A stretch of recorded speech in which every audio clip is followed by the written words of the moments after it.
I bow to all the seekers of truth.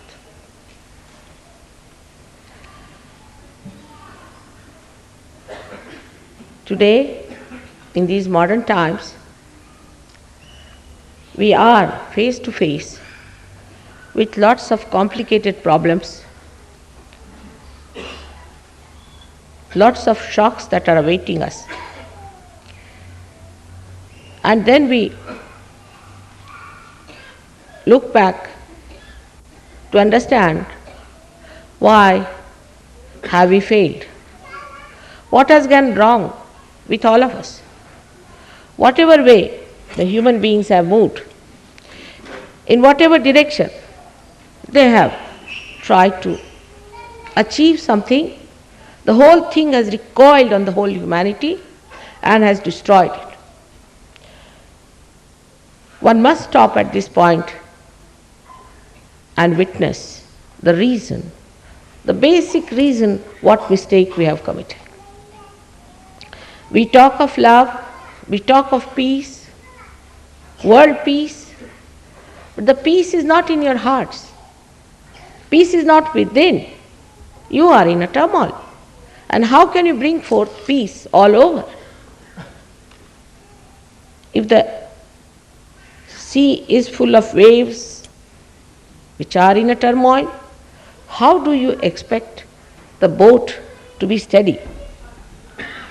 The reason is we are not trying to find out what's wrong with us, but we are all the time trying to find out what's wrong with others. But who is the other? We are all part and parcel of one great world. God has not created many countries. He never knew about these things.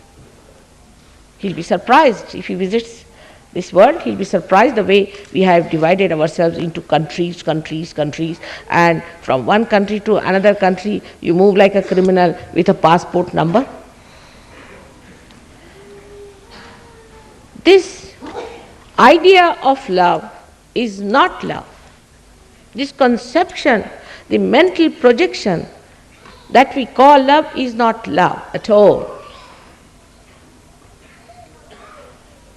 The love is something which is a power. A power that is looking after us. The power that is guiding us.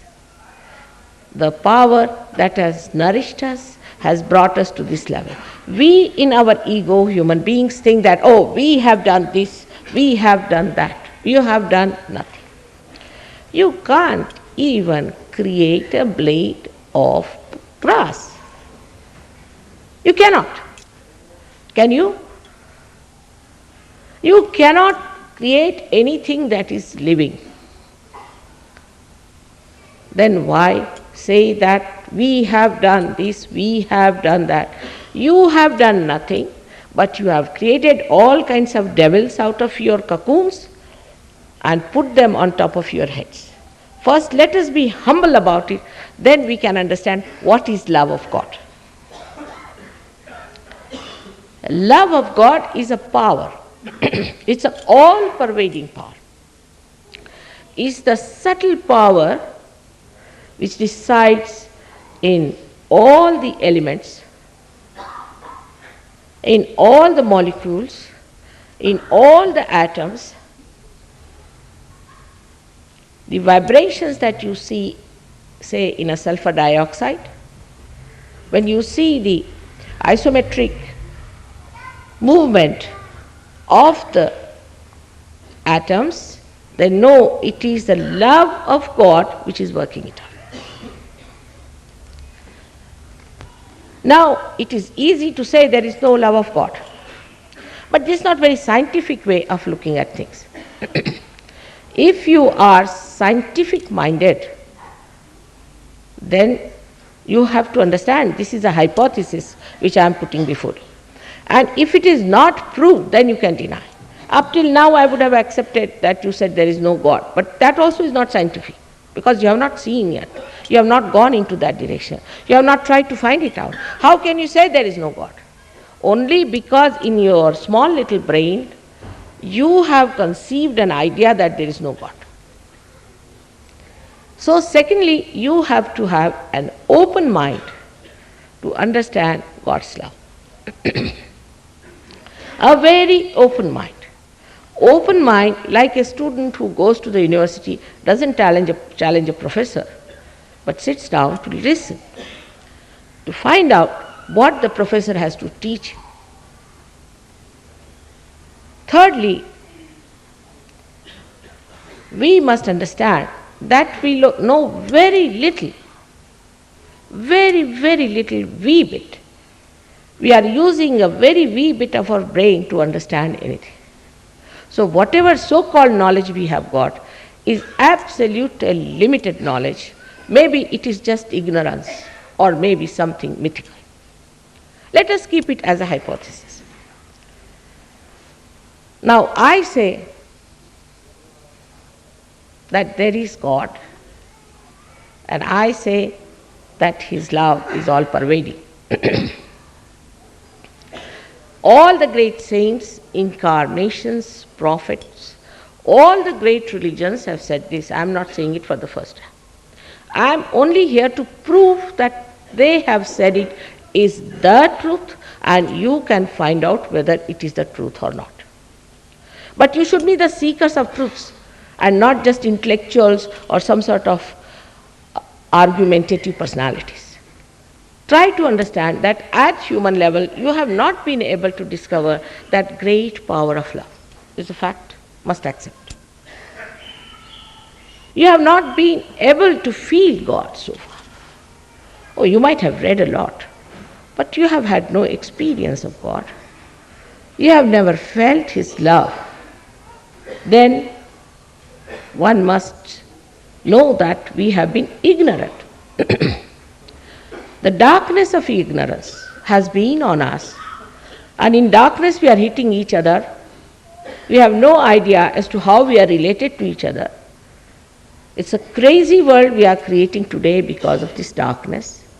This darkness has to go away, and for that the light of God's love has to come. Now the question could be, how can we know God? Because as it is, we are like a cocoon.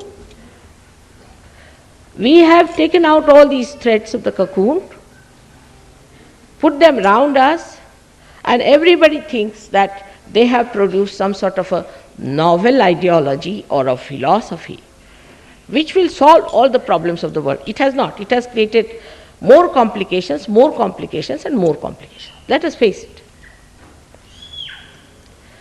How to get out of this cocoon is the problem today. And to get out of this cocoon, what should we do?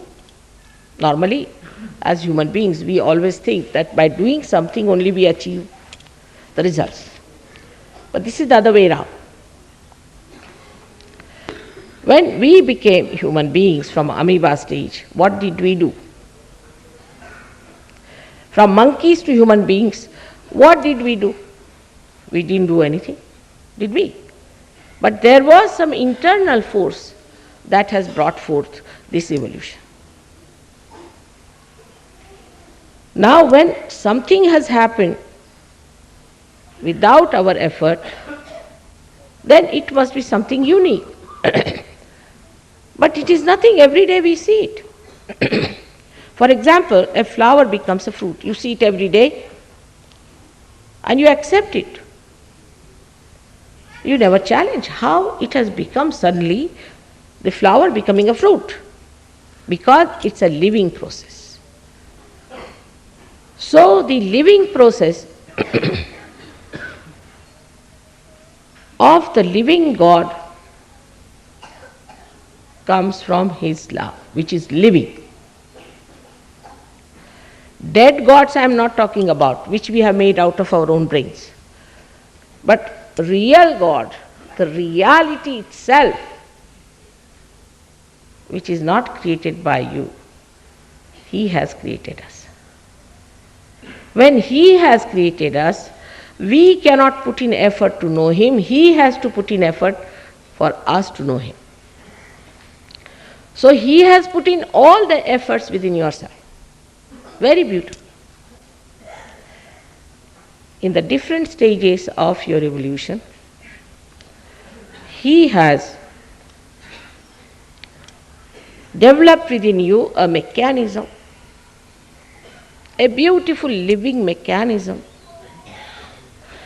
which has given you the stage up to which you have come as human beings, and also the possibility of becoming a higher being through that mechanism. Now, if you want to know through science, you cannot. By all human efforts, whatever you try is the knowledge of the tree. But if you have to have the knowledge of the roots, you have to become a subtler personality to get to it.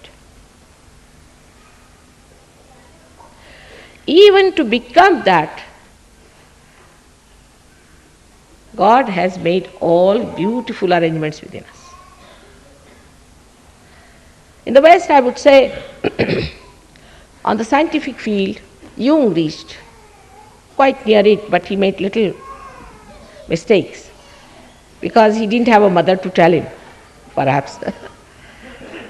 So he made a very big mistake by saying that the unconscious is below the subconscious mind, and then is the conscious mind, जिसे कि हम सुप्त चेतन कहते हैं, जो कि साक्षात कुंडलिनी है. This Kundalini, according to him, was placed under the layers of these minds. God is a great creator and a planner. Supposing you have to enter into an airport and there are piles of luggage, one after another, everything piled one after another like that, how will you reach? There has to be a path. So this argument of his has failed him completely. But actually it is not placed one on top of another, but on parallel sides. On the left hand side and the right hand side. On the left hand side, we have the subconscious, the present subconscious, this life subconscious, many lives subconscious, and then the collective subconscious. On the right hand side, we have got supraconscious, the present one, this lives, then of many lives, and then last of all is the collective supraconscious. Now the supraconscious means the futuristic ideas of people. So we have two types of people already. One are which are left-sided, which live with their past. One which are right-sided, which live with the future. We can say in India, we are the people we live more with the past. We'll talk of Shivaji, but what about today? Can we produce someone like him? We talk of Nanaka. Can we produce anyone like him? We talk of Kabira. Can we produce anyone like him? With all this nonsense that is going on, can we produce even one like them? We cannot. So no use talking about them. Better see what you can do today in the present. So in the present is the central path, which we call in the Sanskrit language as Mahalakshmis. This central path is the evolutionary path of human beings. And thus all the centers that are created within us are the different stages in which a human being has gone through. For example, the first one, which is called as the Muladhara, which you see there, is the one that starts with carbon. With the carbon coming into the evolutionary process, amino acids were formed, life took its own existence, and life started growing. So basically, we have started from that stage going higher, higher, higher, Till now we have come to the human stage. And last is this chakra, which we call in the medical science as limbic area, Sahasrara. The end of it is called as the Brahmarandra, is the fontanelle bone area in the medical terminology. And this is a soft bone in childhood, which gets covered up because of the two institutions growing into us of ego and superego. When the Kundalini rises through these centers, she pierces through this seventh center, and you get that higher awareness which we call as yogis or Sahajogis. These days there are so many types of yogis moving. That's why we call it Sahajogis, but all real yogis are Sahajogis. It is a spontaneous happening because it's a living process. Living process is a spontaneous happening. Once people asked Ramadasa, how much time does it take for Kundalini to rise? He said, Takshana, that moment. Guru Nanak has said, Sahaja Samadhi Lav. Sahaja Samadhi Lav. He has described Sahaja Samadhi Lav clearly. What more he should say? Kabira has said it. Ida Pingala Sukhamana Nadire. They all have described the same thing. In the Bible it is written, I will appear before you like tongues of flames. No one can explain what does that mean. Christ has said, I will come back as a comforter, as a Holy Ghost. If you ask somebody who is a Holy Ghost, they'll say, we don't know. That's a mystery. Everything is a mystery, then what's the use of having such a mysterious ideas? Why do you accept anything that is mysterious? Holy Ghost is nothing but is the Kundalini within you. She is the reflection of the primordial mother who is within you in the triangular bone. She is kept there all the time. That's the power which is what we call is the power of Shuddha Ichcha. Pure desire. Pure desire. What is the pure desire we have? Is that we have to become one with this all-pervading power. This is the pure desire. All other desires come and go. Today they are asking, say, for something. Tomorrow they'll ask for something. Day after tomorrow they'll ask for something. It will go on and go on and go on. But once you get to your pure desire, you don't want to ask for anything. Then you give. Then you do not ask. You don't want anything. You want to give. This is the situation we should arrive at, that we have to give. When we say we have to become the light, then you become the light. And what does the light do? Light gives. Till it becomes the light, all the problems are there. As soon as it becomes a light, it gives. In the same way, there is full arrangement within us. In a living process, the Kundalini has to rise and give you your self-realization, your self-knowledge, which is the Bodha, which is the Vedas. Veda means Veda, to know within yourself means on your central nervous system, not reading. Not reading. Kabira has said, Padhi Padhi Pandita Murakha Bhai. He said by reading too much, the great learned have become stupid. That is a fact. Because when you read, everybody else is in your head, you are lost. Now when the self-knowledge comes into you, then what happens? When self-knowledge is there, you know about yourself. You don't know anything about yourself. For example, somebody who is sick, he says, oh, I was quite all right, and suddenly I find I have got bone marrow cancer. You never knew, no, nothing. Suddenly they say, now I have bone marrow cancer. I'm walking about all right, I'm perfectly all right. He did not know. Somebody says, my son was all right, suddenly he's turned out to be epileptic. Another one says, my daughter was all right, now she's a lunatic. How it has happened, we don't know. Suddenly, something has gone wrong with the machine. We know more about the motor car that we drive, the machinery. much less about this our machinery, which is so beautiful and so subtle. To know this, you have to become the knower. And the knower is the spirit where you have to reach. But for that, you don't have to do anything. Kundalini has to do some job.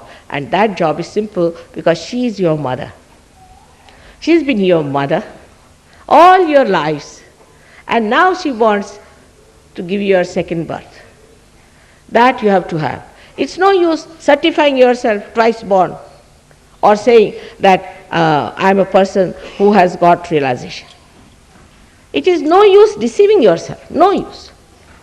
When you get your realization, the first thing that happens to you, the first and foremost thing that will happen to you, that on your central nervous system, you will develop a new dimension of collective consciousness. A new depth on your central nervous system. You can feel your own centers and the centers of others on your 5 fingers and 6 and 7 centers. This has to happen. The one who thinks I know a lot, I am a great Pandit, I am this and that, I think all of them are on their way to Nark. Only the way to rise is to ascend through Kundalini awakening. There is no other way.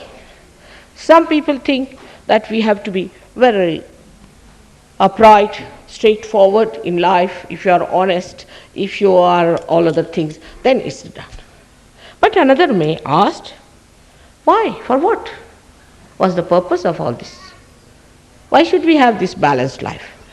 Why should we go through this rigmarole of being very steady, this, that? Anybody can ask, young people will ask this question. Why this nonsense of doing all these things for what? This balance is for the ascent. Without the balance, it cannot ascend. That's why the balance has to come. That's why you have to be in the middle. You have to be in moderation. Because you have to ascend. And for the ascent, all the extreme temperament cannot do it. Supposing you have an aeroplane which has one wing missing, will it fly? Or which has got one wing very heavy, it won't fly. So one has to have a balance. And this balance is achieved through your being in moderation or being, I would not say dharmic because dharmic means nonsense, but dharmic means the dharma within you, the 10 valencies that are within you, which are the valencies of human beings, to be balanced. We can say the 10 commandments, or we can say the 10 valencies, or we can say the dasha dharmas. They are inner things, they are not outside, they are inside yourself. When they are in balance, the ascent takes place. Now the difference between all those historical things that we have seen, all those self-realization stories we have heard, have been of 1 or 2 persons. Because of the tree of life, at that time there were 1 or 2 flowers.